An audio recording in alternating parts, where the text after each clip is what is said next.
Inilah headline news pukul 22 waktu Indonesia Barat. Pemirsa, seorang karyawan sebuah koperasi simpan pinjam di Kabupaten Nganjuk, Jawa Timur viral usai dikurung di kamar sempit berjeruji besi selama 5 hari. Dari sidak di TKP, karyawan ini dikurung oleh majikan karena diduga memiliki hutang sebesar 20 juta rupiah pada perusahaan. Karyawan yang dikurung di kamar sempit ini, pemirsa, berinisial KNT, warga asal Pematang Siantar, Sumatera Utara. Dalam video ini, KNT nampak tidur beralaskan tikar dan tidak memakai baju. Bahkan karena sempat berada di ruang sempit selama 5 hari, atas kasus ini beberapa instansi terkait langsung turun ke lapangan. Kepada para petugas, korban mengaku ditahan karena dinilai memiliki hutang ke perusahaan. KNT yang bekerja sebagai juru tagih koperasi dinilai gagal memenuhi target hingga beban bunga kreditur harus ditanggungnya sendiri. Selama 7 bulan bekerja, KNT harus menalangi uang nasabah hingga menumpuk menjadi hampir 20 juta rupiah. KNT juga sempat kabur ke Lampung sebelum akhirnya diminta kembali dan dikurung. Dinas Tenaga Kerja setempat yang ikut sidak menyebut tindakan ini tidak manusiawi dalam hubungan kerja. Tak sampai itu saja, koperasi simpan pinjam yang kelola ini juga diduga tidak mengantongi izin. Polisi membawa KNT dan pemimpin perusahaan ke Mapolsek Kota Nganjuk untuk diperiksa. Dan perusahaan mengaku penahanan tersebut untuk pembinaan dan menebus hutang.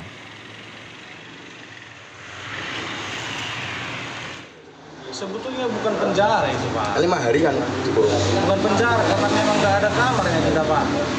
Akhirnya saya bikinlah dulu di sini dia istilahnya sebagai tempat untuk menyadarkan diri lah, Pak. Biar dia menyadari kesalahannya, itu aja ya, Pak. Itu pun saya boleh nggak itu dilakukan? ya memang salah, Pak. Saya akui salah.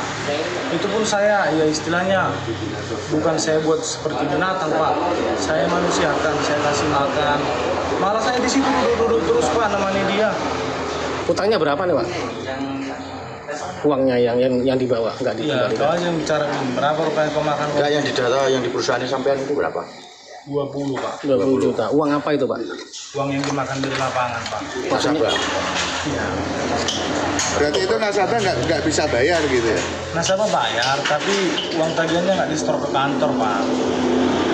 Sebagai seorang pemberi kerja harusnya dia memperlakukan karyawannya dengan layak.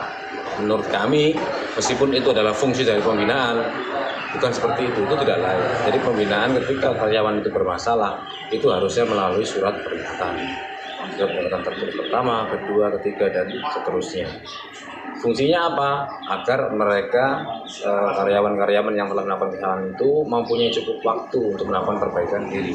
Jadi tidak dengan cara-cara yang seperti itu tidak manusiawi. Jelajahi cara baru mendapatkan informasi. Download Metro TV Extend sekarang.